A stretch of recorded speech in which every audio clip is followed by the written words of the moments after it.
It's not that kind of podcast. Do you know what that is? Yeah. People pay money for that. What is it? ASMR? Yeah. Do you think I could get a job in it? Well, I don't know. Send us an email. Listen to my voice. Yeah, but I mean... Let's talk about gaming. So I'll just leave you to it. It's an unusual podcast today.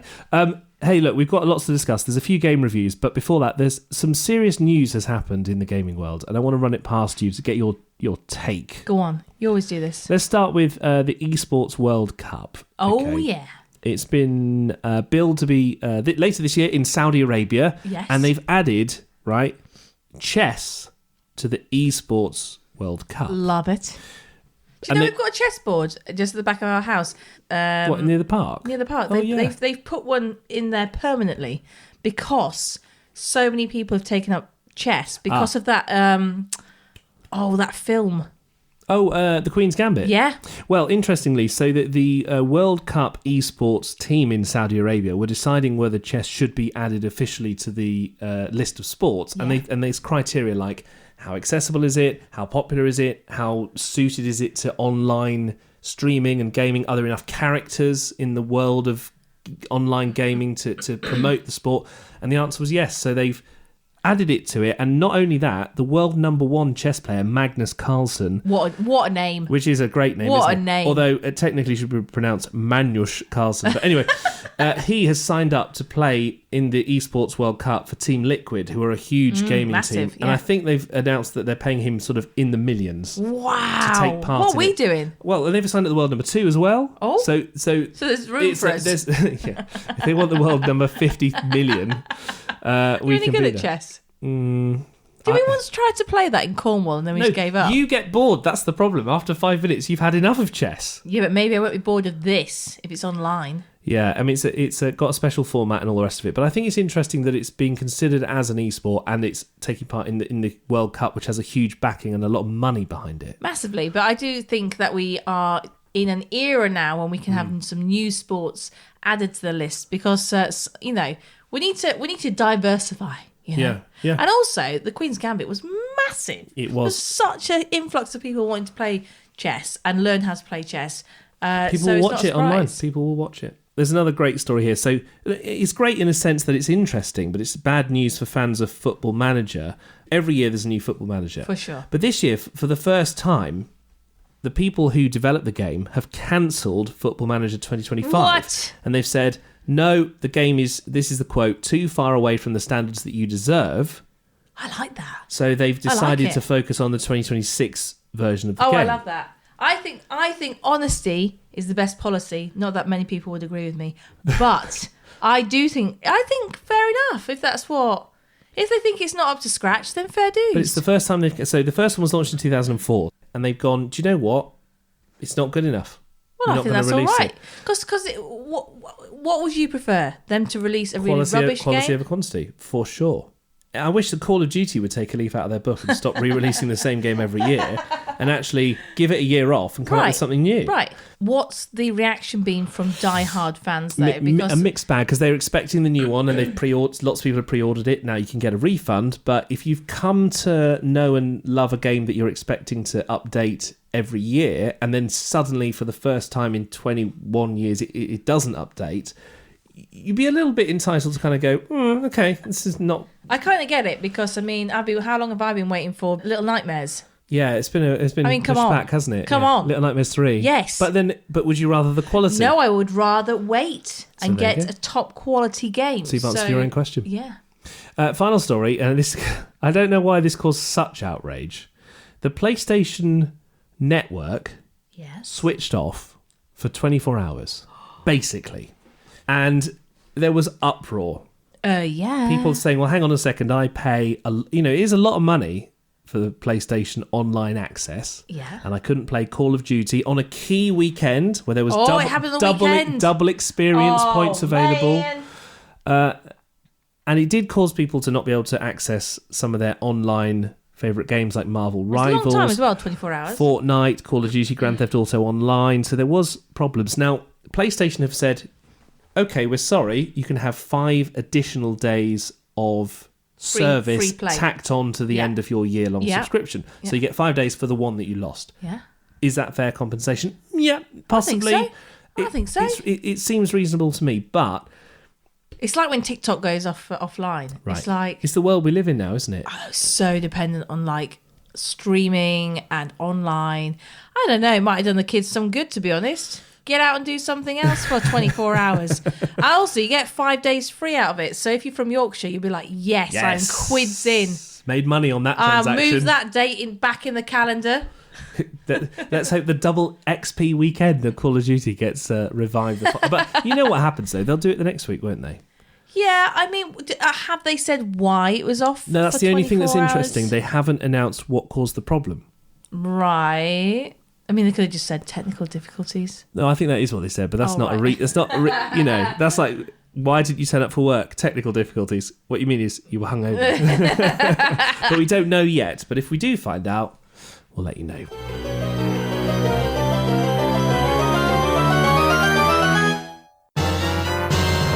I've got some games here to run you through. Now, there's a little bit of a retro feel to these three. Right up my street. Now, you can choose.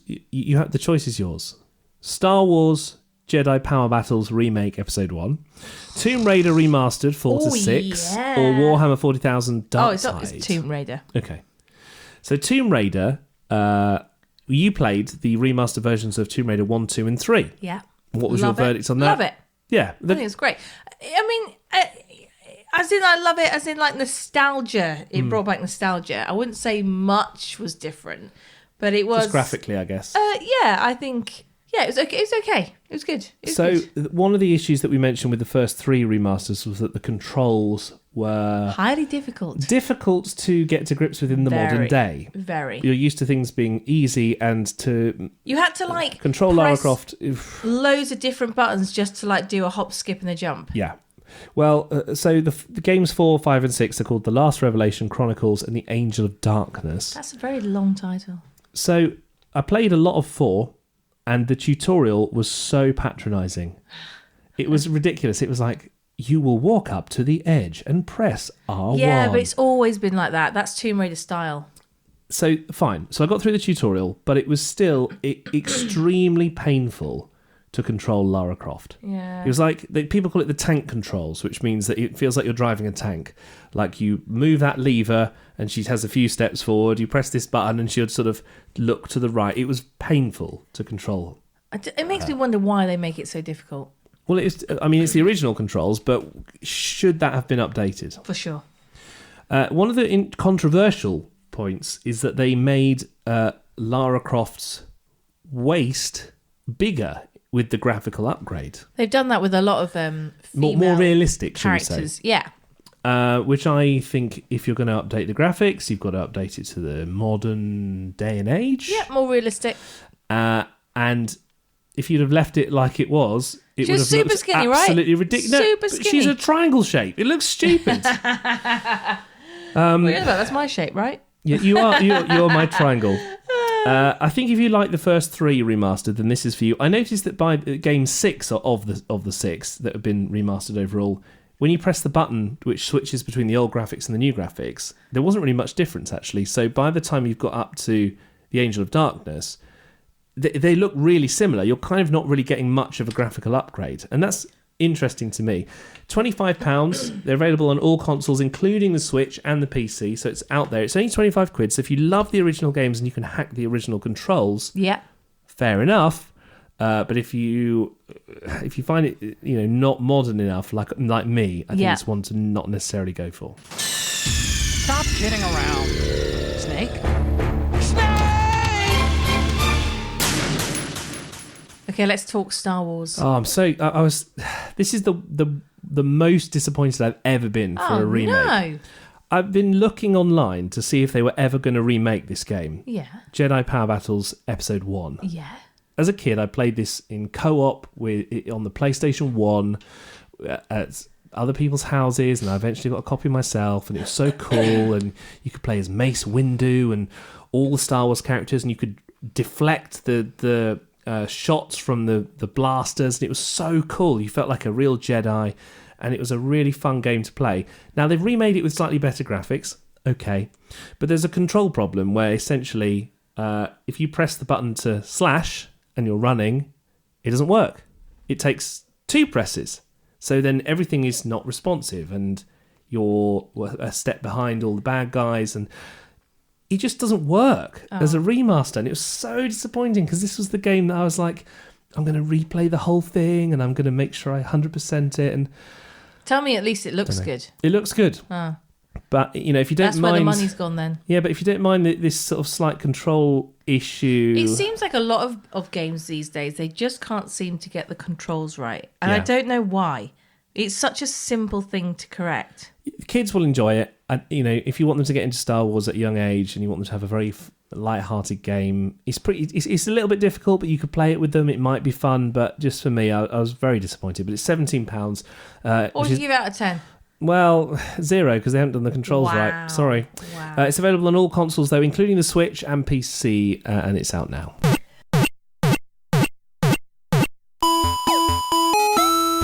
Last one to mention. I wasn't expecting to enjoy this as much as I did.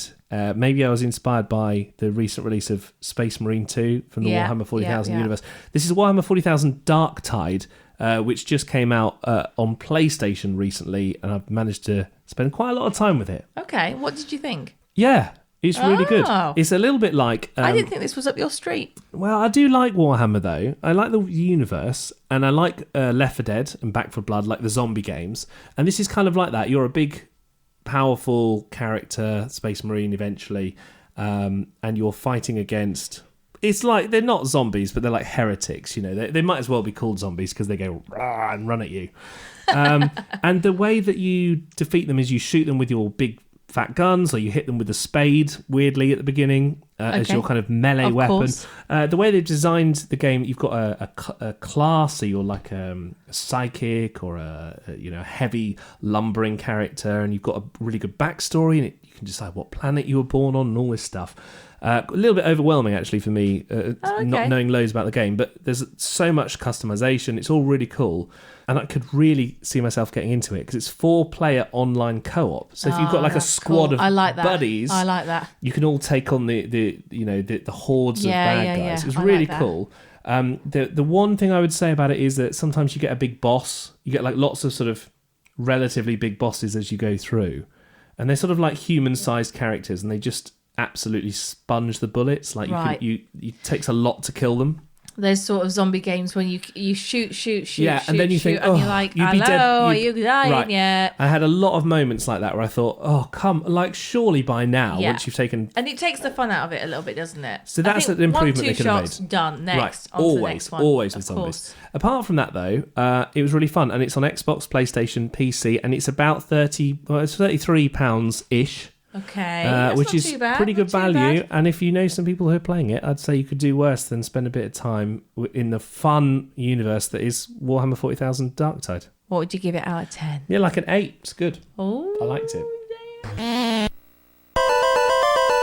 Oh, we've asked our special gaming correspondent, Kerry Allen, who's been on many times, to review a game that's taken the internet by storm. It's only £4.50, so it's not that expensive. And it's called A Game About Digging a Hole, where you go into your garden and you literally dig a hole. Okay. But you the lower you get like to the centre of the earth, and then there's treasure chests and stuff, and apparently it's hilarious. But anyway, Kerry, take it away. A Game About Digging a Hole became a bit of a viral indie sensation on PC a few weeks back, and for only £4.29 on Steam, about the price of a cup of coffee, I decided I needed to see what all the fuss was about. It quite literally is a game about digging a hole. When you load up the game, you see a poster advertising a house for sale that has buried treasure in the back garden, and then you're straight into playing the game, equipped with a combined shovel and metal detector that will explode if the battery runs too low. I didn't really get much more guidance than this. This is one of those games that you learn more about as you go along. And I'll be honest, I started digging aimlessly in the garden around a giant X, not entirely sure what I was meant to be doing, but picking up a load of stones with my shovel. Very quickly my inventory became full, and it took a while to work out what to do next. So I explored the garden a bit, realised I could go into the house garage, and that's where you learn a lot about what is possible in the game. There's a computer for you to sell your stones, and you can use the money to charge your metal detector battery, upgrade your shovel, and even purchase a jetpack. All very curious. So I went on, digging aimlessly in the garden, getting deeper and deeper. Still not really sure I was doing the right thing. But the deeper you go, you discover more expensive jewels, and more money means more upgrades. But the deeper you go, the less easy it is to jump back out. And that's where the jetpack comes in, which will also drain your battery. You can also lose health if you jump into a hole that goes straight down several meters, much as in real life. So realising all this, I started all over again, realising that this is a game with tactics. You have to think carefully about what to spend your money on, constantly keep a check on your battery, and dig as deep as you can. I don't want to say more than that, but the deeper you go, the more you discover. And you really, really, really need to go deep. Now, this is a one-level game, and I would say it's a game you play over time. You can save in the garage and play a bit each day, or as I did, you can try playing in one sitting and then get extremely frustrated at how much time you've wasted digging a pointless hole. But it is addictive. You'll find that you keep going back for more, seeing if you can get that bit deeper and finally finding the hidden treasure. I was trying to think about who would enjoy this sort of game. If you were around in the 90s, it's got a similar sort of appeal to games like Solitaire, something you open on a whim, play for a bit and close. It will definitely have appeal to bored office workers, especially those working from home. It's the kind of game you play to pass a bit of time, especially if you're in a Zoom meeting. And hey, maybe there are some of you out there who just have dreams of finding buried treasure in your back garden. It might be the game for you. £4.50. Wow, bargain. That much fun. And she's still digging now. Keep digging. There's a game we've got to play. I've got to get it in special. In special? You know, order it in special, you know. Co-op games are sort of a thing of the past. Yeah. But there's this new one called Split Fiction. All right. Which is from the makers of a lot of other really cool and successful co-op games. Yeah. And they've just done this one where it's about two authors, right? Oh, okay. One is fantasy and one's fiction, or one is like sci-fi and one is fiction. Right. And you play in alternate worlds that they that's quite are cool. Inhabiting. Yeah. So you'll and this is a game that's super innovative. Everyone's raving about, and I'm desperate for us to give it a go because. That sounds different. So mission 1, you're in the sci-fi world, Yeah. and you're playing like a space shooter. And then you finish that, and then you go on to the next level, and it's like you're in a fantasy orc land, and you're doing something there, and then you swap back and forward. And it's like they've made about 20 different games. This is really cool. And packaged them all up as one. Very good. And it's getting rave reviews. What's this on? PlayStation, Xbox. That's very different. You don't hear of many different games at the minute. You see, I don't know about you, and correct me if I'm wrong, but it feels like we're just living in an age at the minute of just remake after remake after remake, and it is getting a little bit boring. And sometimes it's a little bit difficult on our side of things to review things because it feels like we're just talking about the same games over and over. You've played it before, for sure. So to hear something that's actually different is really exciting. I think that's why everyone's getting so excited by this, because games in the past have traditionally, like if you were playing Split Fiction, you'd play the first sci-fi level and that would be the whole game. You'd play 50 different levels of the sci-fi game. And then, someone would make another game and it would be the fantasy role-playing game and you play 50 different levels of that. The fact that they've bunched together all these ideas and they're all so different. And the best thing about this is that if you don't like one of the levels, you go, skip. That's your dream, isn't it? That's my dream. Your dream is to just not have to play the things that you find boring. We have to get our hands on this. We really do. So that's the plan. So that's happening. So how much is that then? It's about £30. Okay, so not too bad. It's pretty good. We're going to get 2 copies though. That's the only thing. Of course. Hey, if you're listening. Very good. Looking forward to that. That's it. We're done. Very good. I feel like there's been highs and lows in this episode. Like you were really disappointed about the Star Wars thing, but then at the same time you loved Warhammer, and there's a new game we can play. I was not expecting to love Warhammer so much. Now I will say this though, normally at this time of year the game releases start to ramp up. I'm not really sensing that there's a lot. Now we're all waiting for the Nintendo Switch 2. Yeah. There is an announcement on that in the next month or so. Yeah. Pricing, release dates, what sort of games. Happening. There's just, it seems a bit of a slow time. What are kids going to do during the Easter holidays? What, go out in the real world? What? Fortnite Season 35. Oh, Jesus. Anyway, we'll be here next month with all the latest, so do catch us then.